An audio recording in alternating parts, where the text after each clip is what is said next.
Hendra lagi siapkan sesuatu ya. Jadi kita sambil tunggu, saya sampaikan. Nanti kalau penyampaian materi oleh Pak Hendra, mohon semua speaker di mute ya. Di mute. Nanti kita akan sediakan waktu untuk tanya jawab. Pak Hendra? Ya, gimana Pak? Waktu dan tempat. Kita oke, Pak, silakan Pak. Bisa mulai?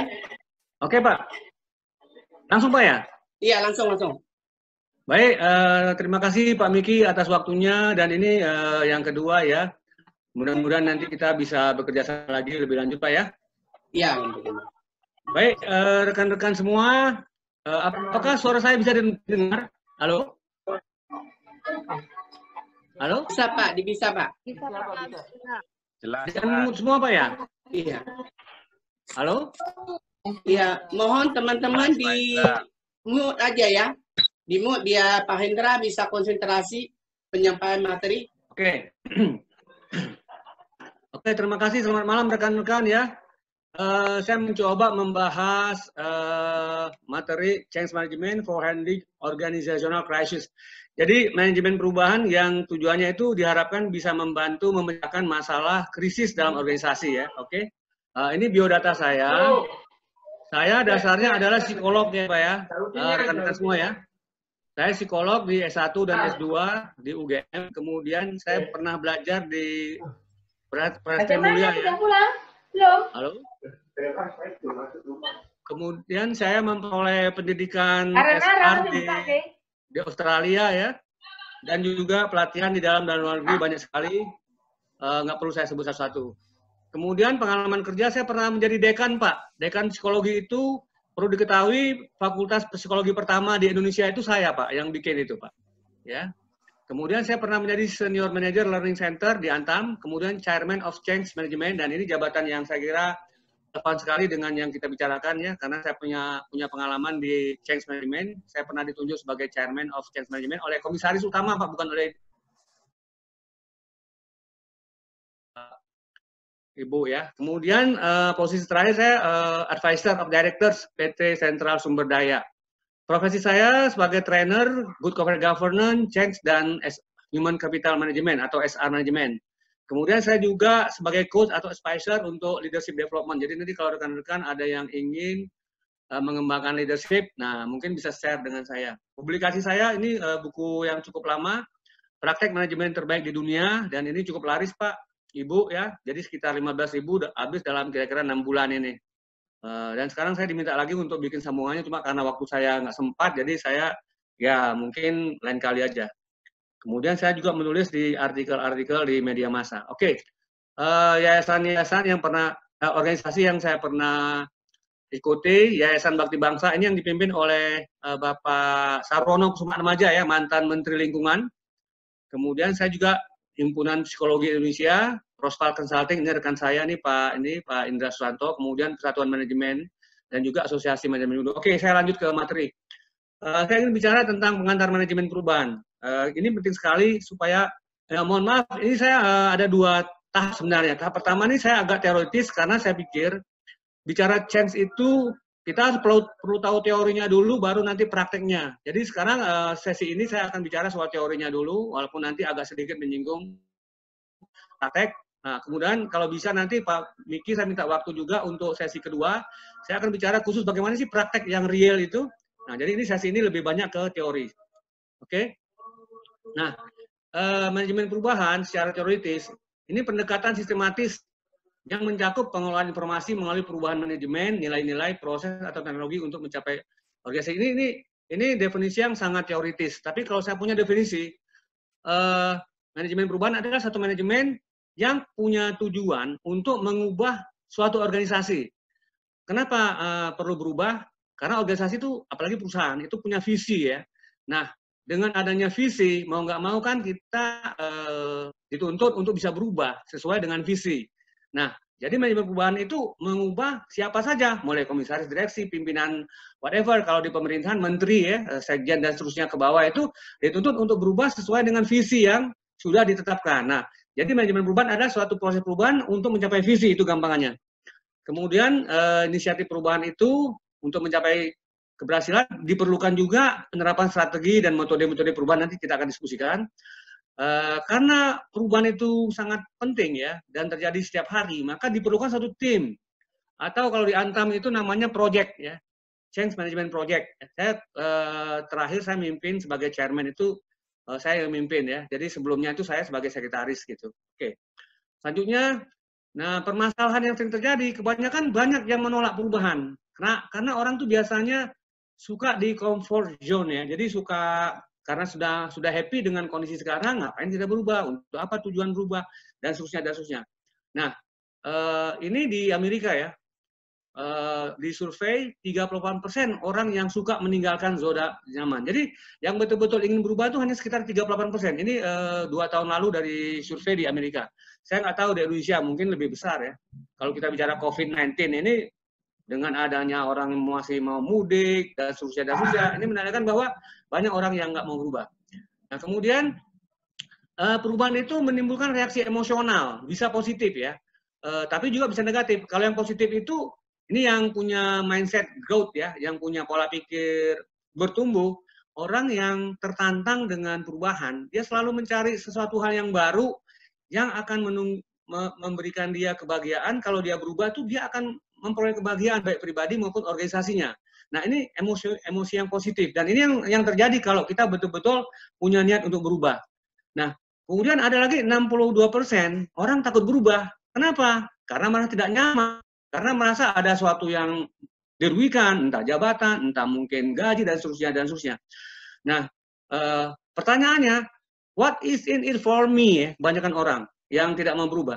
Kalau saya berubah saya dapat apa? Nah, kalau saya pribadi ya, saya pribadi ditanya, saya mau berubah karena saya ingin maju, saya ingin bisa memajukan organisasi saya ingin bahagia. Itu kalau saya ditanya, what is in it for me-nya itu. Nah, tapi nggak semua orang seperti itu, hanya segelintir orang aja yang punya jawaban seperti itu. Oke. Nah, kemudian ini dia, 62% orang tidak suka dengan perubahan dengan berbagai macam alasan, terutama karena tidak mau meninggalkan comfort zone, happy dengan kondisi yang ada. Mudah-mudahan Bapak-Bapak dan Ibu-Ibu dengan adanya presentasi ini, atau syukur-syukur sebelumnya juga sudah nggak takut meninggalkan comfort zone ya, karena comfort zone itu dalam kondisi saat ini itu nggak zaman lagi ya. Kita mau berubah, kalau masih ada orang yang senang dengan comfort zone, maka dia tidak akan bisa berubah. Oke, nah contoh umum ya, saat manajemen perubahan dibutuhkan. Dalam dunia bisnis terutama ya, maka change management itu menjadi satu fungsi yang sangat vital ya. Jadi saya bangga di Antam, saya pernah menjabat chairman ya, artinya termasuk posisi yang disegani lah gitu ya. Walaupun saya bukan direksi, tapi disegani karena saya penasihat direksi, penasihat komisaris, sekaligus saya bisa membawahi hampir semua departemen ya. Itu ketika change itu saya yang mimpin gitu, itu kebanggaan banget gitu loh. Nah, padahal background saya SR ya, bukan orang strategis ya, tapi saya dari SR itu belajar strategi, sehingga saya bisa ditunjuk oleh bos saya untuk memimpin change management. Nah, contoh yang paling umum ya, perubahan itu bisa leadership. Leadership ini dibutuhkan ya oleh semua organisasi. Jadi kalau mau berubah itu leadernya harus berubah dulu. Kalau leadernya nggak berubah ya bawahan pasti nggak berubah. Karena kan apalagi di Indonesia, orang tuh ngikut leader ya. Leader tuh panutan, kalau leadernya nggak berubah ya di bawah pasti nggak mau berubah. Saya berharap ya mudah-mudahan Bapak-Bapak Ibu yang ada di sini semua bisa menjadi leader ya, supaya bisa menjadi aktor perubahan atau change agent gitu ya. Kemudian implementasi teknologi baru, merger, akuisisi, perubahan budaya, saat-saat krisis. Nah ini semua biasa terjadi kalau orang sudah terancam ya, baru oh kita harus ini harus itu. Nah leader harus berubah. Teknologi harus berubah, harus lakukan merger, akuisisi. Karena kalau enggak, kita nggak bisa growth, dan seterusnya. Perubahan budaya, karena budaya kita ini sekarang birokrasi. Antam dulunya birokrasi, tapi dengan adanya change, mengarah ke entrepreneurship, walaupun belum 100%, karena orang Indonesia itu agak susah berubah. Tapi saya lihat sekarang sudah mulai mengarah ke entrepreneurship yang bagus dibandingkan dulu.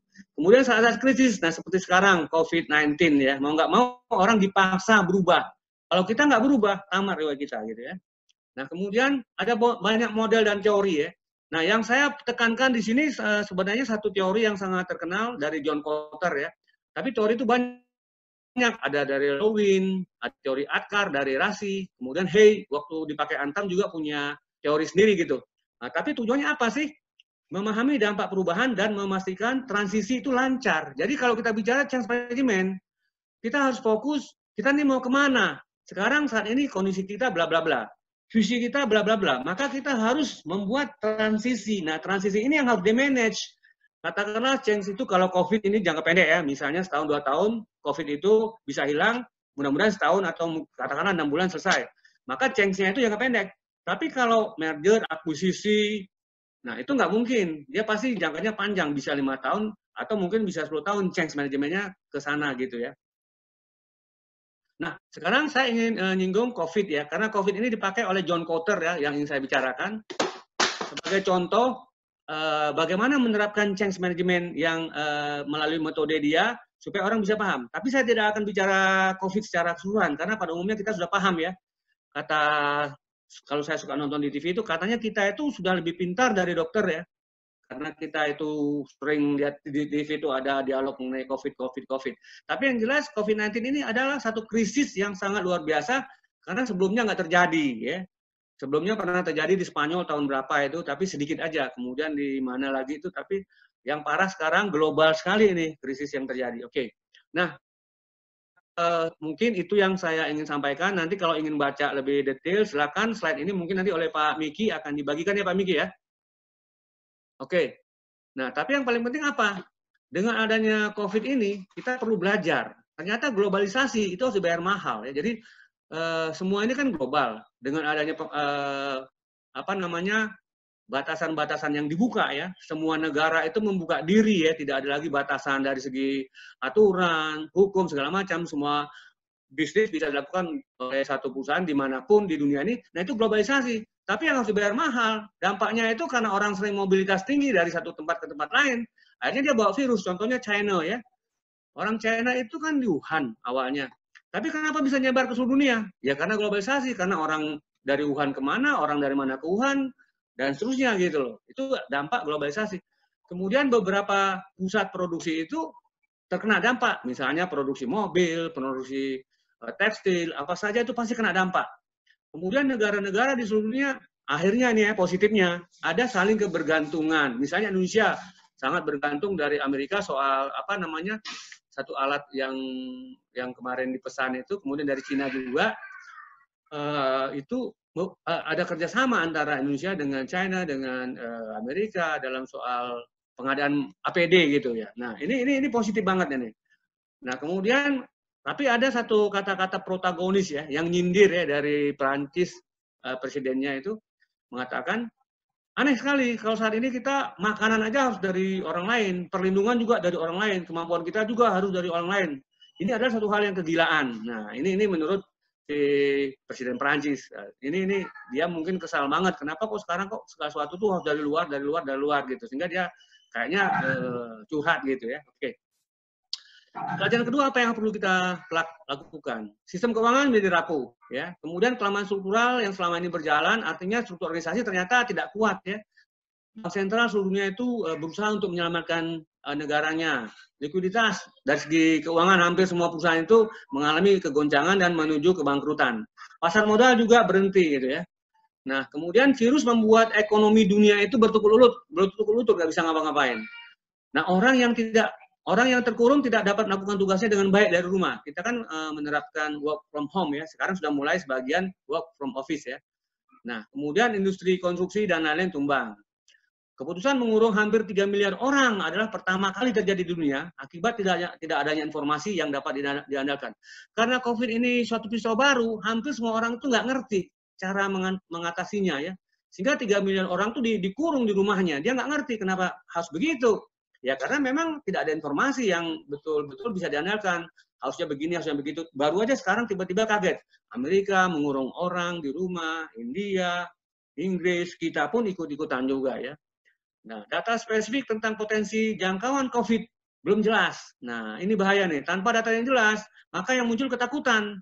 Seperti di Indonesia ya. Sekarang ini kan sudah mulai masuk ke tahap gelombang kedua ya.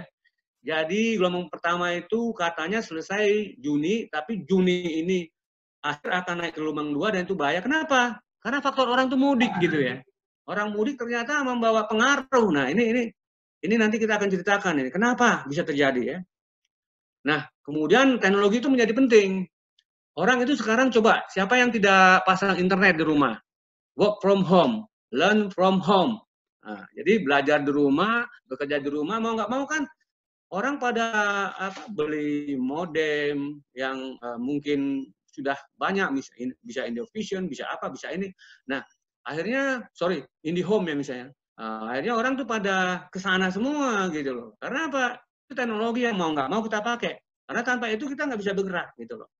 Nah, kemudian secara kolektif orang itu juga mulai menggunakan teknologi sebagai solusi, walaupun tidak seharusnya. Kita belanja bisa dari rumah sekarang, seperti anak saya kemarin. Dia beli sayur aja ke mana tuh? Shopee, bingung saya. Kok di Shopee itu jual sayur ternyata ya. Saya kira cuma jual HP, jual apa gitu. Ternyata jual sayur juga gitu ya. Nah, jadi sekarang hampir semua urusan selesai dengan teknologi. Oke. Nah, ini mungkin banyak sekali, sisanya saya tidak akan jelaskan, tinggal dibaca saja. Nah, saya ingin sedikit menyinggung pengelolaan perubahan dengan mengelola perubahan organisasi selama COVID-19. Ini teori juga ya. Jadi organisasi sekarang ini sudah berusaha menangani COVID ya, yang sudah menjadi pandemi. Termasuk di Indonesia pemerintahnya sibuk banget gitu ya, ada gugus tugas dan seterusnya.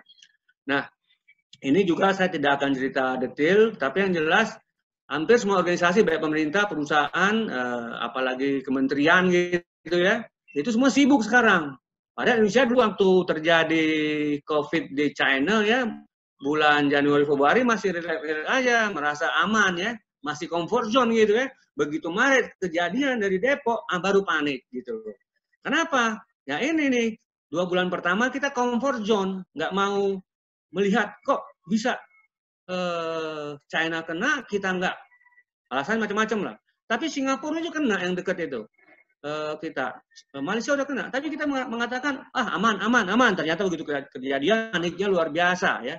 Nah, ini suatu gejala yang mungkin ke depan jangan sampai terjadi lagi ya. Karena ini suatu hal yang tidak bagus untuk pembelajaran. Nah, dari survei terhadap 3.000 eksekutif, McKinsey menemukan tingkat kegagalan lebih dari 60%. Jadi perubahan dengan COVID ini, keberhasilannya itu hanya sekitar 40%, bisa dibayangkan ya. Saya nggak tahu nih, apakah McKinsey ini negara atau perusahaan ya yang dia survei. Tapi kalau saya lihat 3.000 eksekutif, kayaknya perusahaan ini. Jadi hampir sebagian besar perusahaan itu gagal. Artinya apa? Metode yang dipilih, model yang dipilih mungkin nggak pas, nggak tepat gitu ya. Maka perlu nih dilakukan usaha yang lebih keras ya. Oke. Ini ada grafik dari WTO tentang bagaimana sih proses perubahan itu. Ternyata ada orang yang optimis, ada yang pesimistis gitu ya, skenario-nya. Nah, skenario yang optimis, ini saya tandain yang kuning di atas itu, ya. Orang kalau mau berubah, dia harus melakukan second curve, ya. Jadi third curve, bukan second curve. Jadi curve yang kedua itu, curve yang pertama itu 2008, 2009. Nah, kemudian yang kedua itu 2020 ke atas. Jadi tanpa adanya second curve, nah susah berubah. Jadi ini pimpinan ya, pimpinan ini, dan harusnya orang SR itu juga bisa mensosialisasikan ke pimpinan, ngomong ke atasan, apakah komisaris, apakah ke direksi, sampaikan, Pak, kita ini harus bikin second curve, Pak. Kalau enggak, kita akan collapse gitu. Nah, jadi inilah mengapa dari survei tadi dikatakan bahwa tanpa adanya second curve, ya, jadi kurva kedua, mustahil itu perubahan bisa terjadi. Ya. Nah, kemudian memang secara umum saya akan singgung, intinya dengan adanya COVID ini, semua organisasi harus berubah. Ya. Hal-hal yang perlu dipikirkan, terutama karyawan dan pimpinan harus secara instan beradaptasi dengan cara kerja baru. Misalnya kemarin sudah ada yang namanya work from home, ya. Apalagi gitu, kerja shift-nya dibagi sekarang kan, ada yang masuk jam 8, ada yang masuk jam 8, kemudian ada yang masuk jam 11 dan seterusnya gitu. Nah, jadi shift dibagi selain kerja itu di rumah. Kemudian program ini perubahan waktunya bertahun-tahun. Nah, sekarang ini kita perlu mikir gimana caranya dalam waktu singkat untuk bisa mengatasi COVID yang tidak mungkin bertahun-tahun. Paling tidak kita antara 3-6 bulan, everything should be okay gitu. Nah, ini artinya apa? Harus mikir keras nih, termasuk orang SR, ya. Gimana caranya kita bisa merekomendasikan pada pimpinan, Pak, Bu, kita sebaiknya begini, begitu, supaya krisis ini bisa selesai. Nah, tentu tidak kerja sendiri kita. Nah, kemudian mendorong perubahan berarti membekali karyawan dengan perangkat lunak. Nah, itu tidak harus ya, tidak harus yang namanya IT itu sebagai satu tools yang signifikan, walaupun itu penting. Karena apa? Yang paling penting itu perubahan mindset. Ya. Apa artinya kita punya IT bagus, kita punya teknologi bagus, ya, sudah work from home, sudah shift-nya diganti, dibikin 2, tapi kalau perubahan mindset tidak terjadi, kamu juga bohong gitu ya. Jadi pola pikir itulah yang nomor 1, baru teknologi dan seterusnya itu diperlukan.